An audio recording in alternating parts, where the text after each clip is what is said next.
Bonjour et bienvenue pour notre rendez-vous hebdomadaire consacré, comme chaque mercredi, à un film culte des années 80. Aujourd'hui, nous allons revenir sur un long métrage unique en son genre, Les dieux sont tombés sur la tête, tourné au Botswana et réalisé par Jamie Wise en 1981. Imaginez le désert du Kalahari, un ciel sans fin et un peuple qui vit en parfaite harmonie avec la nature. Aucun souci.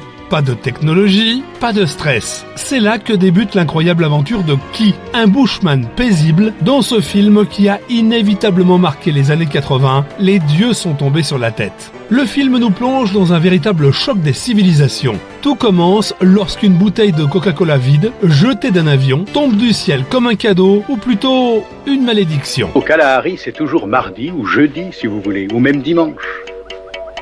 Pas d'horloge ou de calendrier pour vous dire de faire ceci ou cela.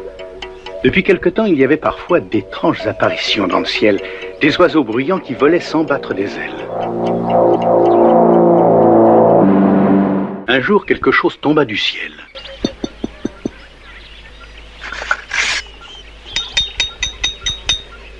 Qui n'avait jamais rien vu de semblable? C'était transparent comme l'eau, mais c'était plus dur que tout ce qu'il connaissait au monde. Il se demanda pourquoi les dieux avaient envoyé cette chose sur la terre. Cette chose plus étrange et plus belle que tout ce qu'il connaissait leur était envoyée par les dieux. Pourquoi?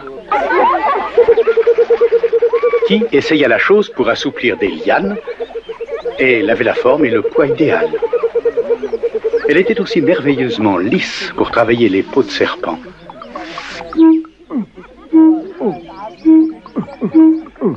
Cabot découvrit ses propriétés musicales. Et chaque jour, ils trouvèrent à la chose un nouvel usage. Dure, lourde, lisse, c'était la merveille des merveilles.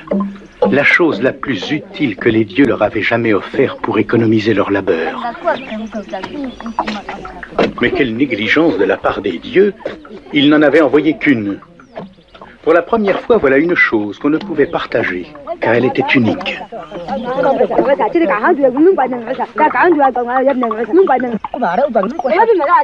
Et voilà que tout le monde en a besoin presque en permanence.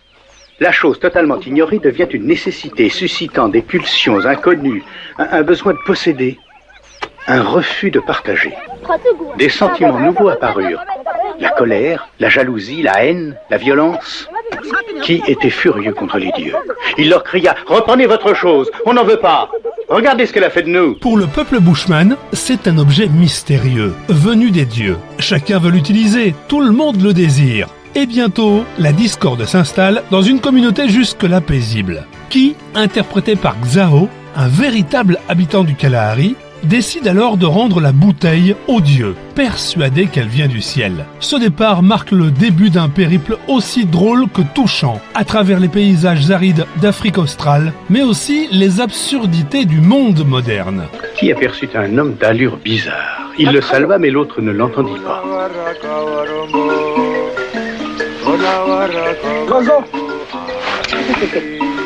Qui lui dit « C'est un drôle de bâton, est-ce que ça pousse sur les arbres ?»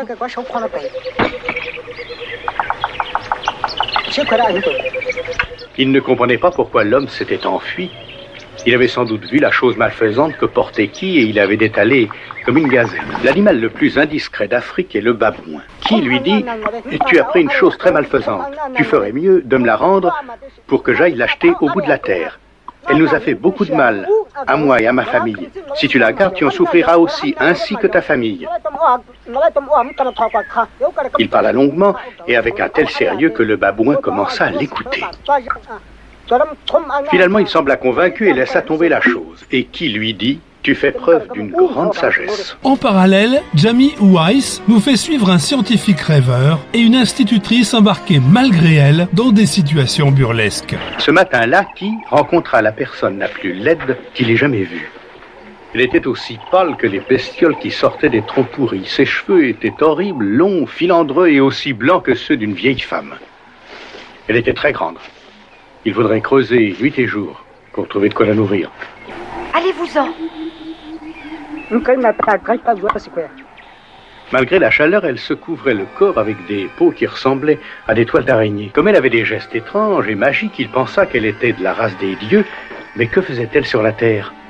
Il n'était quand même pas mécontent de la voir, car il allait pouvoir lui rendre la chose malfaisante et rentrer enfin chez lui. Alors, avec beaucoup de tact, il lui dit qu'il n'avait plus besoin de la chose et qu'elle pouvait la reprendre. Mais elle lui tourna le dos avec une extrême grossièreté. C'est un bushman? Où sort-il? J'en sais rien, mais il me suit partout. Il y avait là un autre dieu. Un feu brûlait dans son ventre et la fumée s'échappait de ses naseaux. Qui lui dit, poliment, c'était très aimable à vous de m'envoyer cette chose, mais elle a fait du mal à ma famille, reprenez-la, je vous prie. Je ne vous comprends pas. Les destins se croisent, les quiproquos s'enchaînent et le film devient une satire légère mais percutante de notre société occidentale, obsédée par la technologie et la consommation. Ce qui rend les Bushmen différents de toutes les races qui peuplent la Terre est le fait qu'ils n'ont aucun sens de la propriété. Leur habitat ne comporte vraiment rien que l'on puisse posséder, rien que des arbres, de l'herbe et des bêtes. En fait, ces Bushmen n'ont jamais vu une pierre ou un rocher. Les objets les plus durs qu'ils connaissent sont l'os et le bois. Ils vivent dans un monde paisible qui ignore la dureté du roc, de l'acier ou du béton. À 1000 kilomètres au sud, il y a une grande ville. Et là, on trouve les hommes civilisés. L'homme civilisé a refusé de s'adapter à son environnement. Il a adapté son environnement à sa convenance. Alors, il a construit des villes, des routes, des véhicules, des machines et pompé l'énergie du sol pour économiser son labeur. Mais il ne savait pas comment s'arrêter. Plus il améliorait son environnement pour se faciliter la vie, plus il se la compliquait. Et maintenant, ses enfants sont condamnés à 10 ou 15 ans d'études rien que pour apprendre à survivre dans le monde complexe et périlleux où ils sont nés. Et l'homme civilisé ayant refusé de s'adapter à son environnement matinal découvre aujourd'hui qu'il doit s'adapter et se réadapter chaque jour au cadre de vie qu'il s'est lui-même donné. Avec son humour universel, son ton candide et ses images à couper le souffle, Les dieux sont tombés sur la tête a conquis la planète. Tourné avec peu de moyens, il a pourtant rapporté plus de 100 millions de dollars dans le monde. Pas mal pour un film qui, au départ, ne devait être qu'un petit projet local. Ce succès inattendu a propulsé Xiao au rang de star international, lui qui n'avait jamais vu un écran de cinéma avant le tournage. Son naturel et son sourire désarmant ont fait de Qi un personnage inoubliable, symbole de pureté face à la folie des civilisés. 45 ans plus tard, ce film reste une fable écologique et humoristique intemporelle. Il nous rappelle avec douceur et ironie que parfois les objets qui tombent du ciel et nos inventions modernes ne sont pas toujours des bénédictions. Les dieux sont tombés sur la tête, un film à voir ou revoir absolument pour nous faire réfléchir simplement sur notre condition humaine, notre place dans notre société consumériste à outrance et la relativité de l'essentiel de notre existence. Sur ces bonnes paroles, je vous donne rendez-vous la semaine prochaine pour revenir sur un autre film culte des années 80.